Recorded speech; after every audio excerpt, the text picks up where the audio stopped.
Okay, well, welcome to the ICF San Antonio Charter Chapter meeting event, and we're really excited about what we have going on today. Stacy is an expert that's going to be bringing a lot of her experience about how we can unlock some opportunities for our coaching business to grow and for us as coaches to also grow.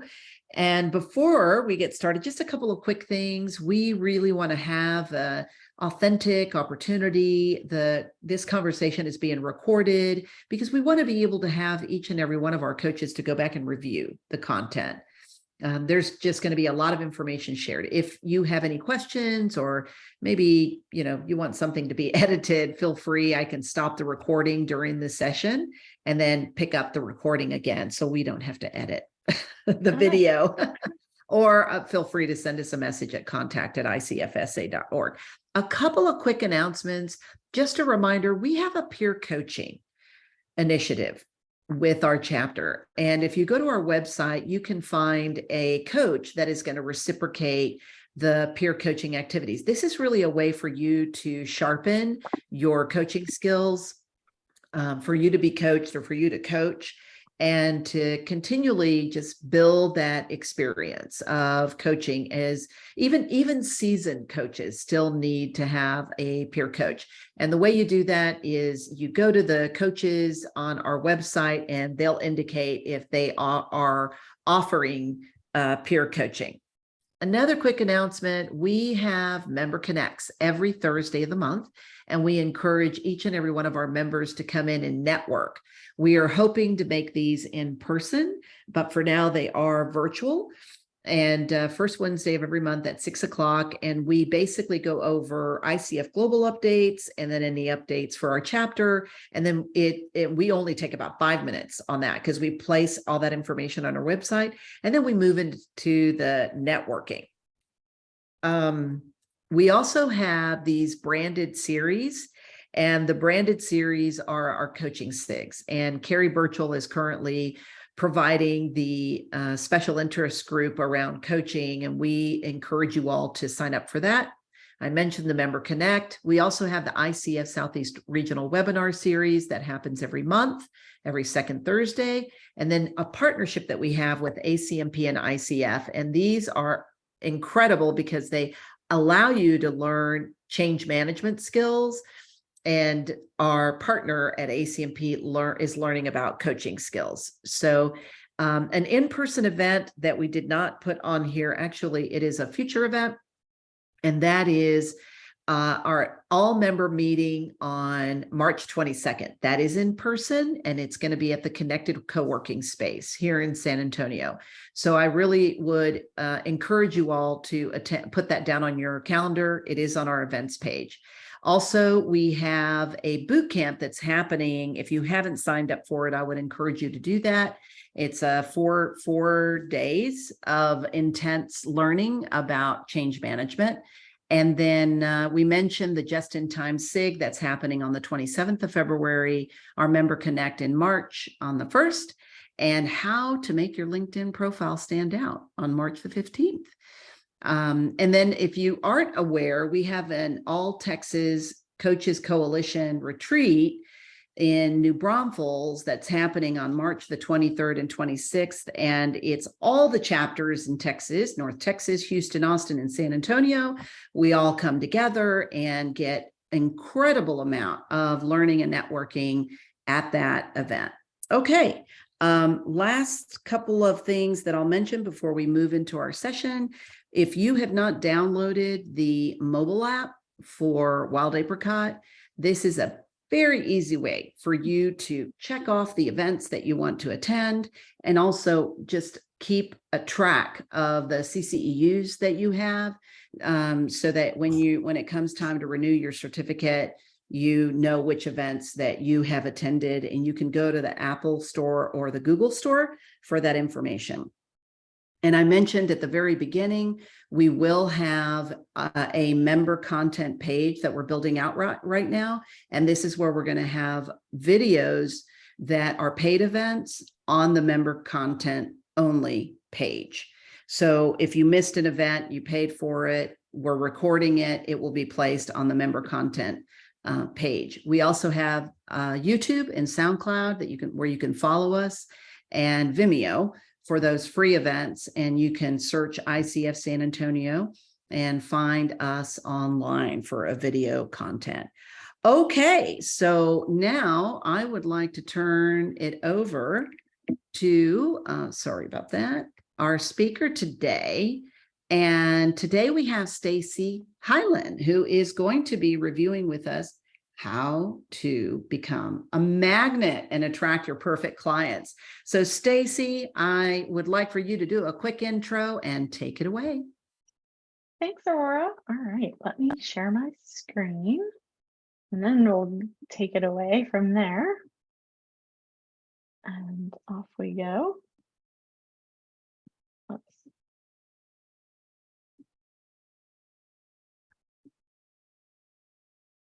All right.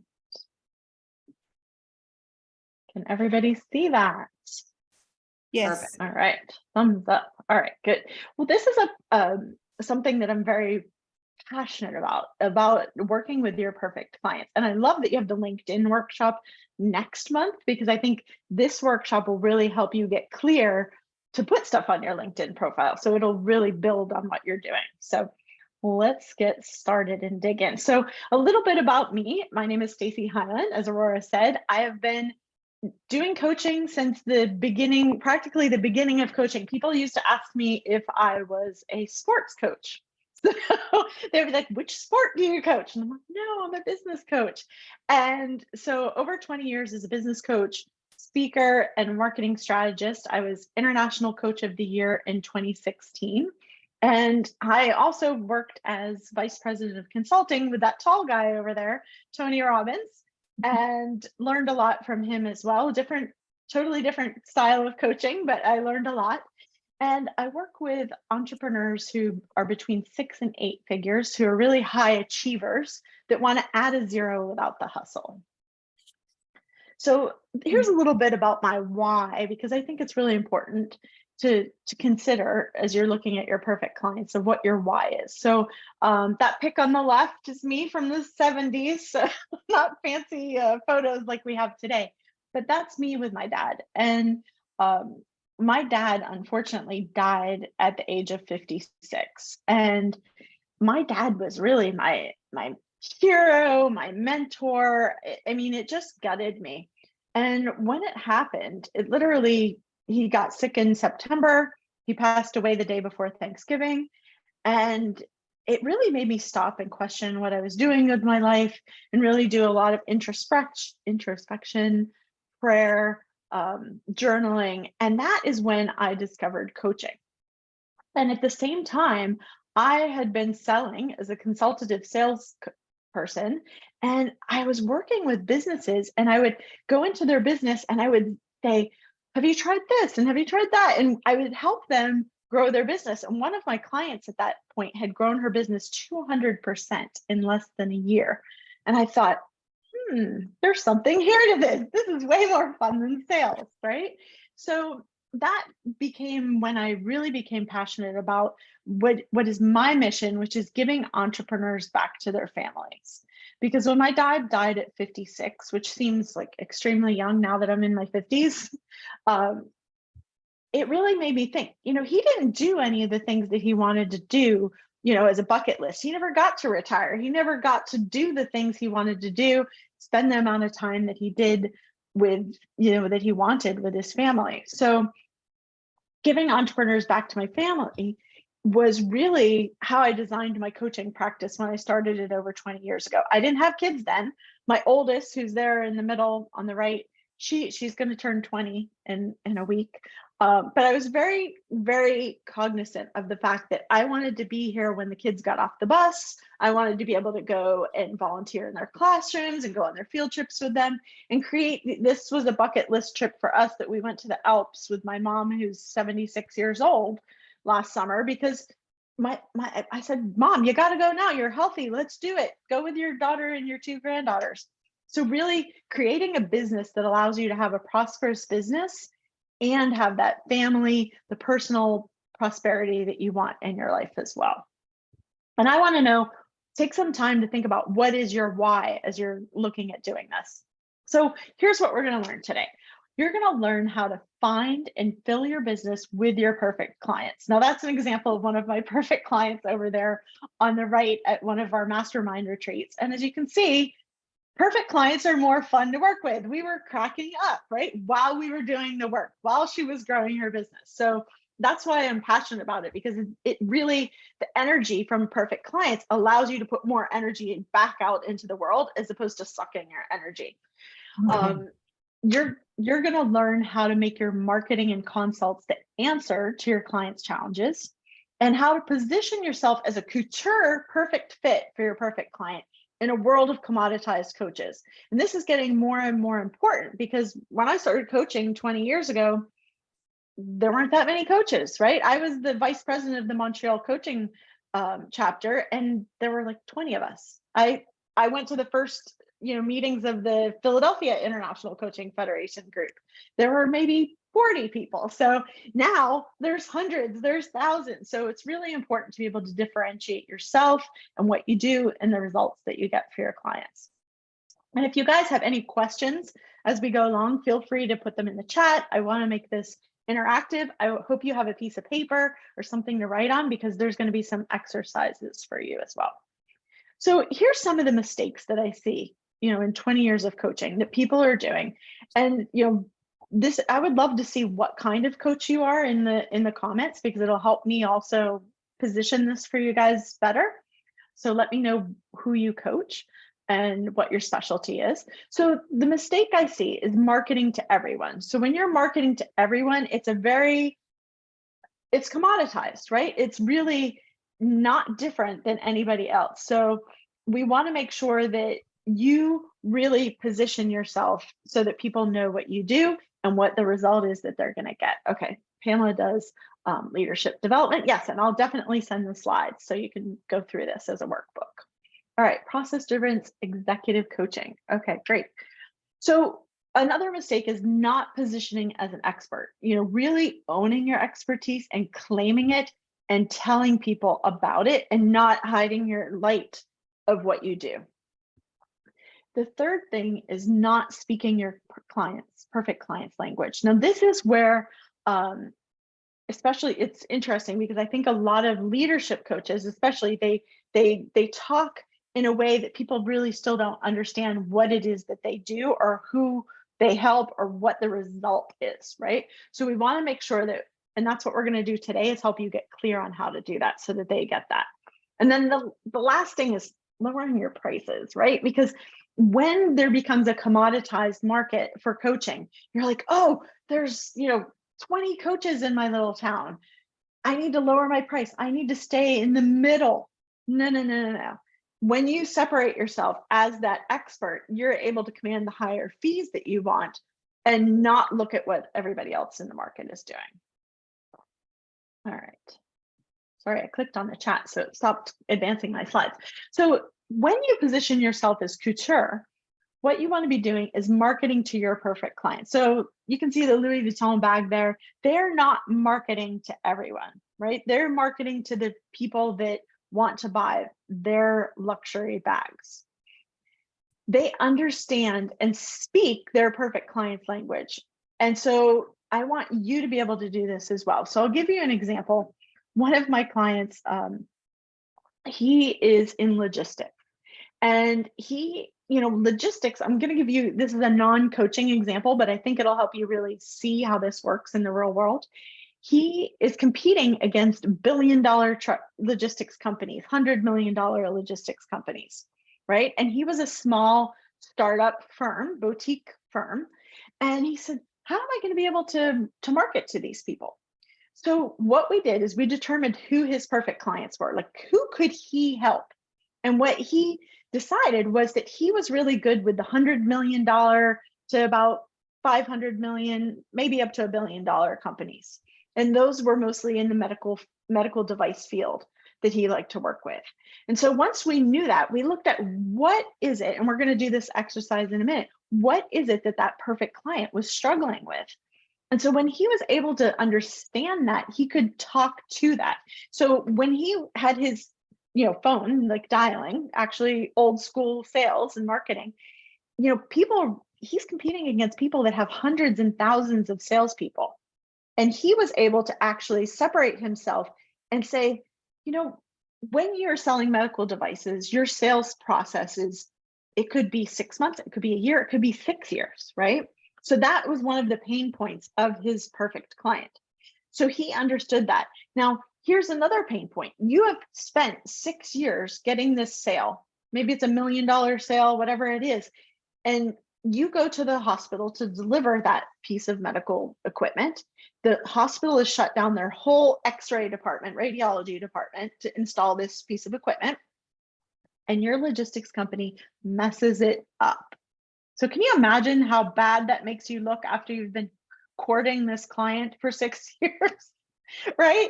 No, it makes you look terrible, and it makes them want to look for another provider for their next purchase. So what we did is we positioned my client to say, our goal is for end client satisfaction. So now he's not competing on price. He wasn't like, let every other logistics person and coach, right? When you're doing the strategy sessions, people are like, oh, I'm talking to 3 coaches, I'm talking to 5 coaches, and they're looking at who has the best price. But it's not about the price when you're positioning yourself for this couture level of client, that you're saying, listen, I get it. I could quote you a price, but guess what? It doesn't matter what the price is when your delivery comes and your client is pissed off, it's not solving your problem to get the lowest price. You're looking at what's the long-term cost of it in lower claim values and long-term clients. So that really positioned him. He has been one of my perfect clients, and he stayed with me now for, I think we're up to 14 years that he's been my client. He's gone from 6 to 8 figures in his business because he's been able to differentiate himself, and he is not cutting his rates. He's able to charge more than billion-dollar companies do because he's very specific in his language. So I'm going to teach you how to do that. All right. So Jay Abraham, marketing consultant, says there's only 3 ways to increase a business, which is pretty much known as true. Increase the number of clients, which is what everyone focuses on, right? How do I get more clients? How do I get more clients? The thing about that is, if you think about giving entrepreneurs back to their family, my mission, it burns you out because you're always trying to get more clients. You're on this treadmill, right? You're running as fast as you can, like one of those little gerbils. And what I want to do is shift you over to the right side here of increasing the average size of the sale per client. They're going to pay more and increase the frequency that your client buys. They're going to stay with you longer. So for example, my client that's been with me for 14 years, he has spent hundreds of thousands of dollars with me and continues to spend it. And it's not a decision he has to make. It's just, he keeps staying because we keep growing together and he's getting all of his goals and needs within the coaching. So let's keep going and see how you can do this in your business. So here's the key principle for perfect clients. Most people are spending all of their time focusing on the 80% of their clients that are only giving them 20% of their sales, right?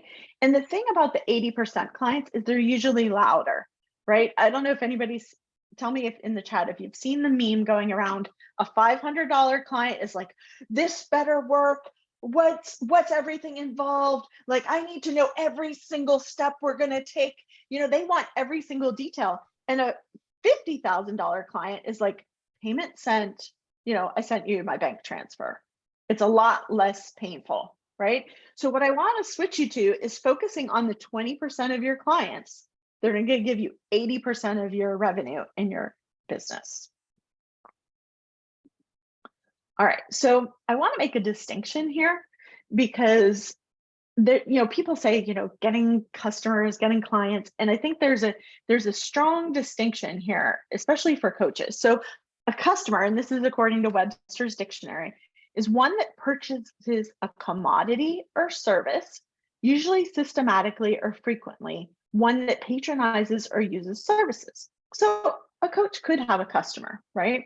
But I strongly believe that we need to focus in our heads of having clients, a person who is under the protection of another, a person who engages the professional services of another. So it's interesting because with my clients, helping them add a zero in their business without the hustle, a lot of times my clients come to me and they're like, okay, I want to add that zero. I'm ready to add a zero. And they want to hustle. They want to go so fast. They want to go hard. They want to really, really go for it. But what happens is they then burn out, right? So it's not sustainable and they get in this feast or famine situation. So as one of my clients, they're under my protection. So one of my clients, she was in this mode of like, oh my gosh, I want to do all of the things. And we had to slow down and look at like, okay, you have kids at home. You want to be there for the kids. What design of your business would support that, as opposed to, so even though I could have helped her make a lot more sales right away as a customer, I took her under my wing as a client and said, you know what, you wouldn't be happy. Like, let's look at what would make you happy in your business. All right. So you have all had this person, the not so perfect client. Who has had a not so perfect client that immediately comes to your mind? Put yes in the chat or raise your hand, right? Absolutely. Yeah, and they're a pain in the butt, and you dread getting on the call, you dread going to their office, the Zoom, whatever way you're delivering your coaching. They're not a good fit. And because a lot of times we come from a lack mentality, we try to fit these not so perfect clients, right, into our business. And so it's really painful when we have one. So surely you're good because you haven't received a client yet. That is amazing, because now instead of everyone, you're going to be focusing in on your perfect client. Because I see a lot of people, they go to BNI and that, I know I did this. I went to BNI and, there's 30 business owners, but are those business owners, any of them even your perfect client? No, but you just feel like you're doing something to get a client. So when you're focusing in on who that perfect client is, it will really help you. Sure. So they're late, they cancel appointments, they pay late, they complain, they suck your energy, and on it, like I could go on and on and on, and anybody else that's had them can relate to this. That they drag your energy through the mud. All right, so now let's look at your focusing on those perfect clients. So there's two ways of doing this. Number one, it's energetically, mentally, getting that mindset that you are going to focus on your perfect clients. And I realize our shirts are kind of similar, she and I, today. We have the mesh polka dots going on. So focusing that energy on the 20% of your clients that account for 80% of your profits. Like attracts like. So when you start to focus that energy, it's just like a radio signal. When you focus in on 98.6, you're going to tune into that radio station for 98.6.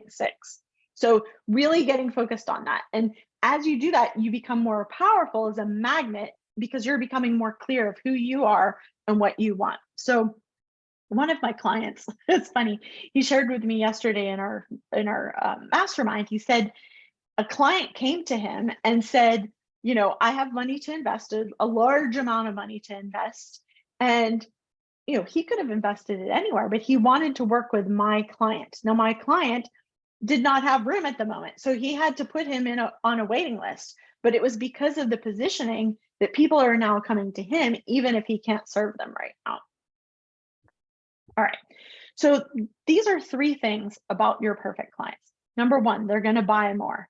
So when you release something, whether it's a new workshop or it's a mastermind, like I'll give you an example. One of my clients was a one-on-one coaching client, and she was investing a lot of money in her business with me. And when I launched my mastermind, she's like, I want to do it. I'm like, you're already in one-on-one coaching. She's like, yeah, I want to add it on. Right. So I just made up a package for her to add on one-on-one, add the mastermind onto her one-on-one coaching. The same client, if I do a free event, she'll go and watch my Facebook webinars that I'm doing because she's like, I am going to suck up all the things that I need to learn, and she's going to apply it to her business. So the great thing is that they're going to just come and follow you and invest everything that you have out there. which means that you're going to have that higher lifetime value per client. And that the nice thing about that is it's less time trying to always get new clients, because you see a lot of these coaches. The cool thing now and the bad thing is that you can now watch what all the other coaches are doing, which we couldn't do when coaching just started. And so you can see on Facebook or Instagram that they're, launching new program, launching new program, launching new program, and they're constantly having to fill them and get new clients because they're not focused on their perfect clients. And then the third thing is that they refer more, right? And the people they refer are also fun, awesome clients that you love to work with. They're not the energy suckers. All right. So here's an example of one of my perfect clients, Katie. And she is a therapist who then switched to being a coach. And she now trains therapists how to become coaches, because coaching is way more fun. So I want you to get out your paper now and look at who are the perfect clients you have now, or have you previously worked with. Now, I know Shirley said that you haven't received a client yet. Like, look at who you would love to work with. Like, if you had to put like an ideal person on your vision board, is like, oh my gosh, I love that person. Do you have an idea, Shirley, of what kind of clients you want to work with? No, not yet. Well, this is going to be fun for you. So start to look at, all right, what is it about people? Do you like to work with people that are extroverted? Do you like to work with people that are introverted? And what do you like about working with them? So the thing about Katie, what I loved about working with her is that it was extremely smart. Most of my clients, it's funny, I joke because a lot of them are Ivy Leaguers, and I do not have an Ivy League degree or an advanced degree. And I'm like, I don't know where they all come from, but that just seems to be like very smart women. And then the other thing is she's very great energy. Like, you can see she has a great smile. She always is implementing, and she's very ambitious, but she also puts her family first. She has 2 special needs kids, and she needs to be there. They have to go to 2 schools like on opposite directions in town. So she spends lots of carpool time driving them back and forth. So that's some of the things I liked about her. So I want you to think, who are the perfect clients you have now? What do you love about working with them? And then what qualities or values do they have? So qualities could be energy, it could be personality, the values that they hold that's important to you. And now it's the nice thing also about social media is now you can sort of see what people's qualities or values are. So you can just like unfriend them or block them if they are not a good fit. All right, anybody want to share some of the things that popped up when you were thinking about your perfect client? So for me, mine are extroverts, and they are so interested in growth. It doesn't matter what it is, wherever, we end up, they're like, okay, where now? Boop. Okay, where now? Boop. So that to me is the absolute most exciting. And I work a lot with really, like C-suite clients who have this imposter syndrome. And it's amazing because they're fabulous, amazing, brilliant people who always think that there's someone better and that they can get better. That's the best part is I'm scared, but I can do this. How am I going to get there? So they have a growth mindset. Oh, huge. Okay, great. Anybody else want to share? I think I'll it helps share. to see other people's. Okay, go ahead. So when I think of who I would like to work with, I think of the leader, the executive who has a lot of responsibilities, but they don't have anybody to talk to about the struggles that they're experiencing, to be very transparent and honest, because as you elevate, especially as women, you don't have as many peers, and just offering a safe space to help them either grow in more confidence. As Kelly said, they can be that imposter, even though they're leading teams and having that title. They are, they want to have somewhere that not so much like a, a girlfriend I can talk to somebody, but a safe space for them to really kind of be transparent, talk about what things are happening with their families and children, and really where they want to go. Is this really where I want to be? So when we talk about trying to identify my perfect client, this is the struggle that I'm in. And then the other end of the spectrum, I see myself as I was 20 plus years ago, starting out in an organization, like in my field project management, and not having a mentor. I had to take on leadership. I had to take upon myself for leadership development. So looking back at that person who is late 20s, early 30s, really starting to advance in their career, to help them build their confidence, give them the leadership principles that I've acquired over, the course of my career to, help speed things up for them and build their confidence as they continue to advance in their career. That's a good point. And this might help Shirley as well, since she hasn't had any clients yet, is to look at yourself. Like, what is your past self?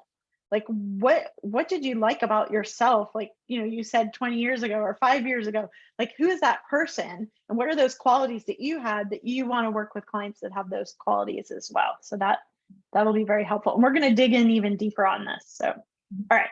So I hope you guys have your paper out. So this is where you want to get really, really specific. Who are your perfect clients? What is that age group? So, when I was in my 20 somethings doing coaching, I had a lot of younger clients. Now that I'm in my 50s, I have older clients, right? What are the demographics? Like, do they live in a city? Do they live, do they have kids? Do they have aging parents? Like, really think about who they are and what they have going on in their life right now. And another thing to look at is, do you like to work with people that are B2C, business to consumer? Or do you like to work with people that would be something like a weight loss coach or something like that? Or do you like to work with people that are B2B, that you're working with the business owner themselves? So those are some things to really get clear on. Now, where are they? So this is where, I do what's called stacked marketing. So you want to put your message all over the place, but you want to make sure that wherever your message is where your perfect clients are, right? So social media. It's funny because when I first started using Twitter, no one had heard of it. My husband was like, "What is this thing that you're doing?" And it was before Oprah started using it. It was before CNN started using it. And I actually got a client from Twitter that came to Montreal for a VIP day who had never met me before. And her husband is like, "Where the heck did you meet this woman? And is it safe?" Like, you're going to another country, right? And now my perfect clients aren't on Twitter, right? So that's the thing to look at, is these things evolve and change. And what happens is there's a lot of bright, shiny objects that come on the scene all the time, right? Whether it is Snapchat or the TikTok or what was that other one? Clubhouse, right? I don't know. Does anybody remember Clubhouse that came about? I think it was in 2020, 2021, that everybody was just talking for hours on it and there was no marketing monetization on it. So you want to make sure that you're going where your perfect clients are. What websites do they visit? So are they somebody that goes on the Huffington Post to read that?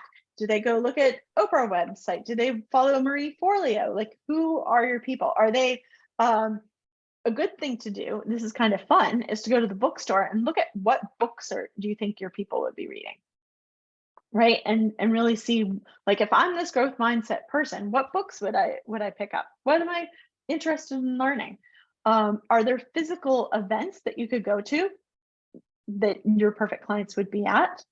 And then what about physical location? Where are they? Now, I like to diversify my physical location, because a lot of times when I first get clients, they're very locally focused for clients. But what that does is it really limits you. So, the ice storm in Texas, right? When you guys had no heat, like, everything stopped, right? I have my client that I've had for 14 years is in Dallas. And so, if you have clients that are all over the place, as there's unfortunately things going on in the world, like hurricanes or snowstorms or whatever, when you have a diversified location of clients, it helps you diversify your business, that you're not all of a sudden. And I saw this during COVID, right? Because if you just had clients in the Northeast was shut down, right? But my clients in Texas and in Florida and in Atlanta, they were open for business, right? If I would have just been here in Montreal, there would have been nothing open. It was like shut down. So really look at diversifying that. What do they like to do? So magazines, what are they reading online? What TV shows? And this is where you can see with your social media, if you know what your people like, that you can start to talk about it in your social media. So like, is there a TV show? Like, I love the show Billions, right? I'm way behind because I don't watch TV much. So when I had my surgery last month, I was like watching four seasons of it. But it was like, that's my kind of show, you know, Suits, like those really smart, you know, shows that are more dramatic than comedies. But your people might like, you know, home improvement shows or self-improvement shows. What podcasts are they listening to? Because again, this is a place that you can then go and be a guest on those podcasts. What are the brands, personalities, and influencers that your people are following? And who do they not like? That's another thing, right? Like, who do they like, you know, dislike, right? That's important to know as well. And so that sometimes is easier for you to see of like who people dislike and don't want to be like than the person that they like and follow. And then what kind of hobbies do they have? So my clients, it's funny because I noticed that my clients were very type A exercisers. So, and this was back when I was working with Tony Robbins. So they were all type A exercisers, like, you know, Tony Robbins kind of like, oh, I am man kind of thing. And they were doing CrossFit, they were doing these extreme adventure things, you know, Spartan race, all of that sort of thing. Versus now I'm getting people that are more into like more hobby type things, like they're doing hiking and yoga and things like that. So these things can also shift as you grow in your business as well. All right, so this is where the juicy part is for you guys. This exercise, now it's funny because it looks very simple, but one of my clients who has been with me for about a year and a half, she has done this exercise about 4 times in a year and a half. And you might think, oh, it's like, I already did this. I already figured out who my clients were when I started my practice. No, this is something you need to revisit all the time. And she's done this 4 times in the last year and a half, and her business has gone from like $200,000 a year to over $400,000 a year, and cut her time in half as well. So she's almost doubled her income and decreased her time by half. And so I want you to look at what is the pain, and then I want you to journal on this right now. What is the pain that your perfect client is having? Now, this is where I want you to get really, really, really, really specific. So I want you to watch out for like code words, like boring words like confidence, you know, they're not confident, they're not, you know, on both sides, on the pain and on the goals, because those words are kind of vague, right? So if you look at confidence, say somebody mentioned confidence for their clients. So what is their pain around confidence? What is their pain around that imposter syndrome? Because if you just say imposter syndrome, that's nice. But if you say, here's how imposter syndrome shows up for my client, that you go into a meeting with your client and you, the night before, you can't sleep, right? 3 a.m., you're thinking, oh my gosh, what am I going to say? What if I get somebody that disagrees with me in the meeting? What if, you know, the board members are really tough? What if they want to know something that I don't have the answer to, right? So when you start to really spell out the pain very specifically, it really resonates with your perfect client, because they're going to say, wow, she really understands what's challenging me. And so get really specific.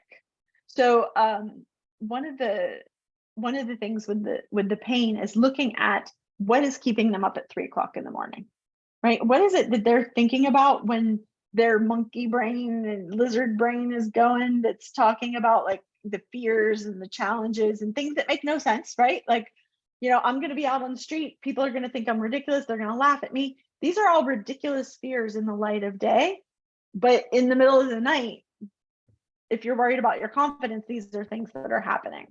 Now, the picture I chose for this was really important because that woman there is like my perfect clients, right? Because everybody sees her as like the superwoman, right? They're like, she is so successful, she's got it going. And my client is like, where's that superwoman that I'm supposed to be? Like, they don't see it for themselves, because my client, they see that they're just using like a little pinky finger of their potential, and everybody else is like, oh my gosh, she's doing fabulous, right? And so when I spell that out for my perfect clients, they're like, oh my gosh, somebody understands. Like, that's why I get a lot of Ivy Leaguers, right? Because the Ivy Leaguers, they've been valedictorian, they've been honor society, they've strived their whole lives, right, to succeed, but they just don't feel like they've lived up to what they could have done. So anybody have some that they want to share for their pains and challenges? We can help you get more specific with it and paint a picture.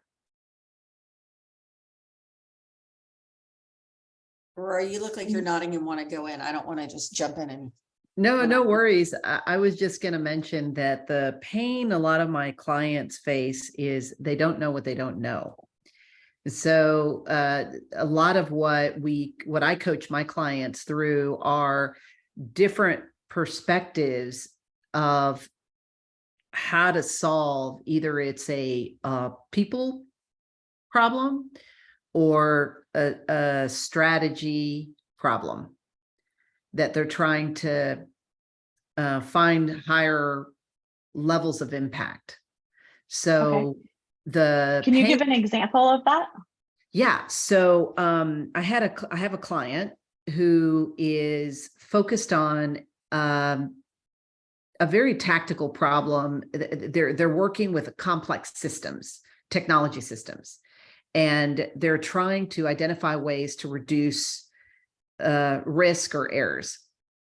So the conversation we engage in is, well, how is this relating to the bigger picture of your boss's pain and the client's pain that you're trying to solve, because they're not seeing the whole picture. So they're only focused on a really small part of the process, but they need to connect it. Right. Right. So what we want to do is we want to put it in very conversational terms for them. Mm-hmm. So that it's not vague, and you can give them an example that they're like, you know, what's happening is that you have a project you're working on, and you're just looking at like every day moving that project forward and forward and forward and forward. But what happens is you're not looking at what you don't know that you don't know, which is, how does your boss see this project? Yes. How does your client see this project, right? And you don't want to get to the end of this project and realize you forged ahead and then it doesn't meet either person's objectives. So really being specific with that, so they're like, that is me. I just am trying to cross those things off my to-do list every day. And giving it a specific example. Kelly, did you have an example? I love this because I work a lot with my clients on strengths and weaknesses. So from the standpoint of what is your superpower and what is getting your cape caught up in that jet engine, and you are just getting thrown out the back. So I love how you do this, because for me, I have a lot of clients. It's, how can I be seen and heard? You know I bring a lot to the table. I know I'm great at what I do, but I'm not being seen or heard as I would like to. So we do a lot of conversations, strategic conversations of showing up, knowing their values and knowing that they can be okay with it, because some of them, will just get trampled because they don't have that voice to stand up. But understanding, speaking into those values and into, this is who I am and this is what I bring. And then saying, how can I approach this better? Yeah. So the thing is, when you talk values, a lot of times people's eyes glaze over, right? Because it's corporate speak, coachy speak jargon. So what you want to look at is, how can you spell this out for them? Of, like you were saying, how can I be seen when I come into this is it a corporate environment? Okay. So here's the thing, is that you might say, like, listen, you're dealing with a corporate environment that has all of these older white males, and you are not being seen when you go into the meeting and you try to say your, what you waited up all night last night trying to figure out how you're going to say this. You get into the meeting and everybody's stepping on you. They're stealing your ideas and repeating exactly what you just said. So you can see how that's a big, like, they can imagine themselves in that scenario where this like 60-year-old guy says the same exact thing that they just said and gets credit for it. And they're like, yeah, that's exactly it. And I don't want to have that happen anymore. So I need to hire Kelly. All right, Shirley, you had your hand raised.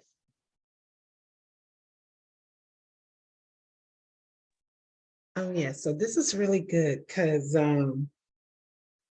just always, because that's where I'm at with the whole marketing, and really, what you're doing is helping me to really define who my perfect clients would be.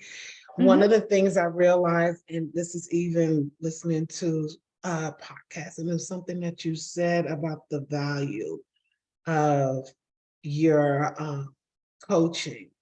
And I didn't realize I was basing my pricing on affordability, basing it on, those who are around me in my environment, not looking at a greater scope of, of my platform, and recognizing that, having to recognize the people around me, they're not my people. Right. And Right. so I'm like now trying to understand, okay, they're not my people. They like what I do, but they're not saying that's a need. Right. And so I had to shift. And that's what made me start looking at the price. And I was like, oh, I'm basing it on my environment. I'm basing it on what's been familiar to me. So my people, my perfect client, I'm realizing I haven't met my perfect client. I've had an experience with even that type of people. And so sorry, I didn't want to interrupt you. Oh, no. And, I just want to also add, see, I'm not a professional life coach. I'm more of a personal life coach. My life coach is more focused and centered in spirituality. So that's a whole nother. That's great. So I'm trying to understand, okay, how does one have a coaching business in this platform, where this platform tends to not interact based on physical matter, but spiritual matter, if you understand. Well, I love that, because I incorporate a lot of woo stuff, even though I'm a business coach. And I think part of it is really like, if you just look at all of this as a learning experience. So go get a client, Shirley, go get a client. See what you like about working with that client. See what you don't like about working with that client, right? Charge the person. And don't wait to charge them until you're like, oh, I've figured everything out, because you're not going to get that growth that you want. The client's not going to get the growth they want because they haven't invested in themselves. And then after you work with the client, just kind of come at it with a curious mind of like, okay, what did I like about this person working with them? I liked that they were, open to this. I liked that they had these type of goals. I liked that they were moving away from these kinds of challenges. I didn't like working with people with this kind of challenge. So it's kind of like what I tell my girls about dating, right? I'm like, you don't need to find Mr. Perfect right now, right? You just need to date somebody and be like, oh, I liked that, didn't like that, moved more towards that. And I was very specific when I met my husband. I wrote down a list of what I wanted, to manifest him. The only thing is I said I wanted to move north. I wanted to move east because I wanted to be closer to New Hampshire because I was living in Philly. And I just overshot it by a bit and ended up in Canada. So I joke, like, you need to be really specific. Canada. You need to be really specific. So look at like what they like, just practice and be like, oh, it's kind of like dating. I'm getting closer. Because one of the things, I did look at based on character Because when you said about her 20-year-old self 20 years ago, and I started thinking, as I do know my perfect client, I want them to be comfortable being vulnerable, having vulnerability traits. I put also being good team players, and also have a desire for change, not just you want to Right, change. right. There needs to be a desire for change. And also being able to, also who's not afraid of intimacy.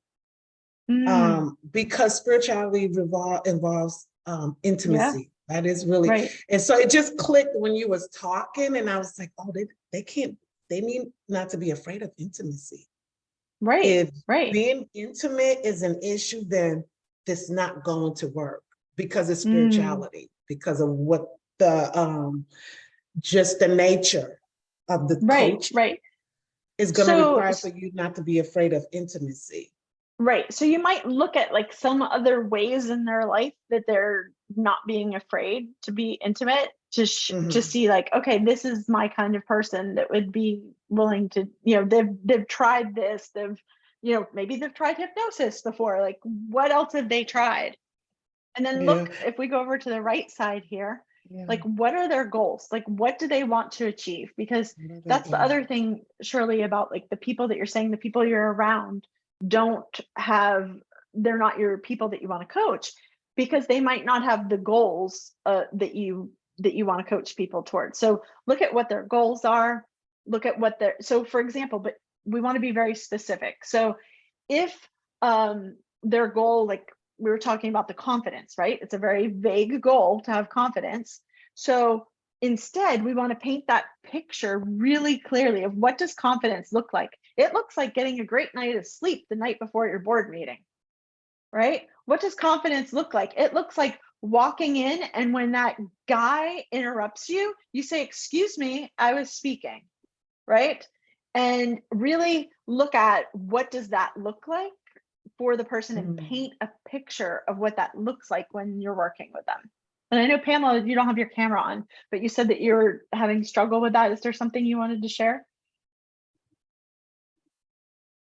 Thank you, Stacy. So, yes, and even talking through it, I'm thinking of clients that I had before and what I liked about them. So that's been helpful.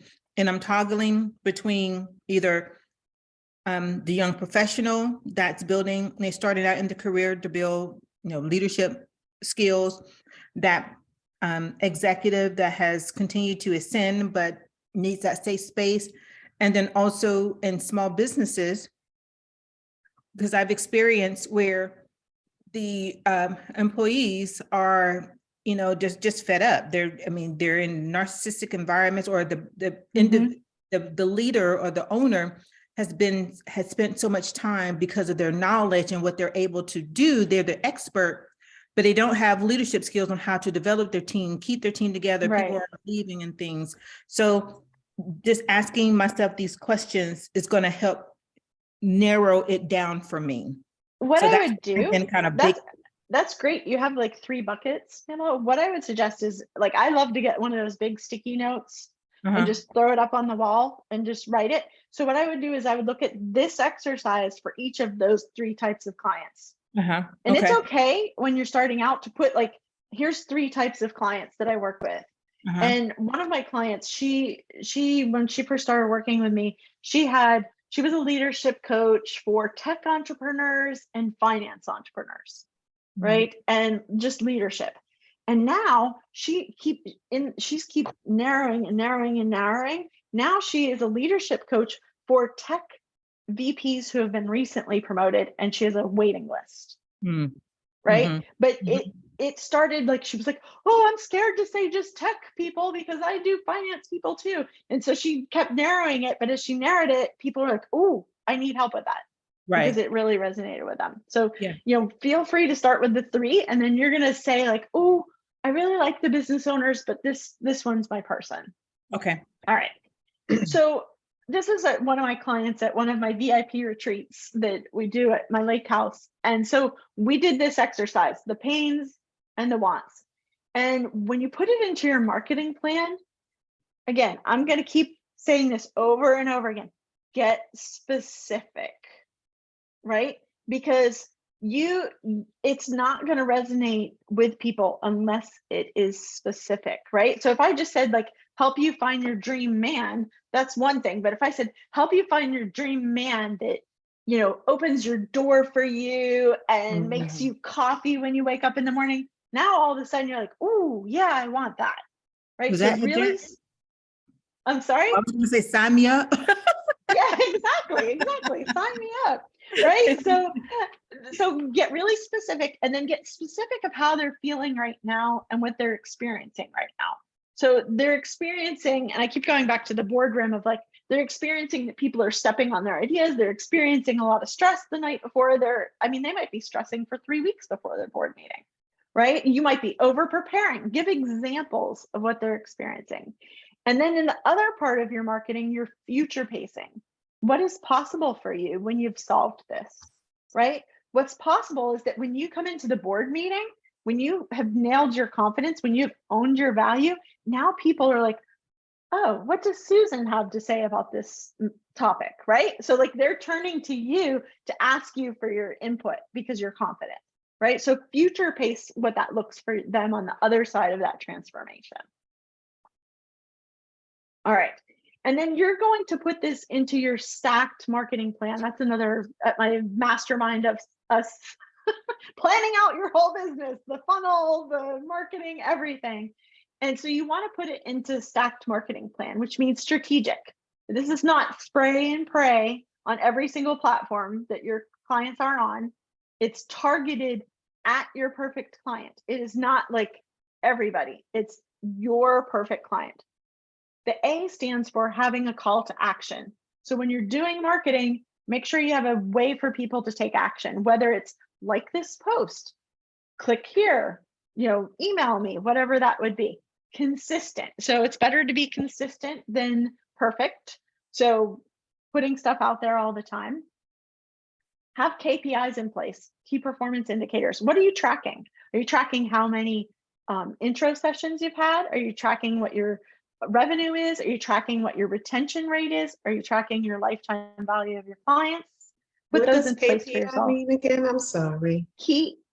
That's right. Key performance indicators. So what are the things that you're tracking? So if I tracked, like, for example, if I tracked how many intro calls I would have, that would give me an idea, a key performance indicator of how many sales I'm going to make. Because I could see, all right, if I did 10 calls this month, I might get 4 clients. If I did 10 calls next month and I get 6 clients, well, what did I improve that month? It allows you to really get like a detective in what you're doing and how it's performing for you. And then E stands for educating the buyer. So when you know what the pains are and the goals are of your client, you can educate them about, number one, how is confidence costing you salary, right? So you could do, if confidence is your thing, you could do an education piece just on that. Like I would, like, I love the sticky notes. Like I said, I would look at that and draw a circle and be like, all right, where's all the places that confidence is costing me? And, do offshoots of that. And then you could do content based on the things that you come up with and then distribute everywhere. So this means like, put it on LinkedIn, put it on Facebook, put it in your email, but make sure that when you're doing the work once, you use it over and over again. And don't be afraid to recycle content that you've had that worked. Use it again. All right, so my challenge to you is not to just learn, but to implement, because otherwise it's like I could have fitness magazines under my pillow and it will not do any good unless I actually do the things in the magazine. And I have a free gift for you guys here today, which is my More Clients and Cash checklist. You can go to moreclientsandcash.com. And it's a checklist of the 5 steps to more clients and cash, and Perfect Clients is one of them. So it walks you through, it has the checklist, and then I did a short video modules, like 3 to 5 minutes. So you can dig into what you need to improve.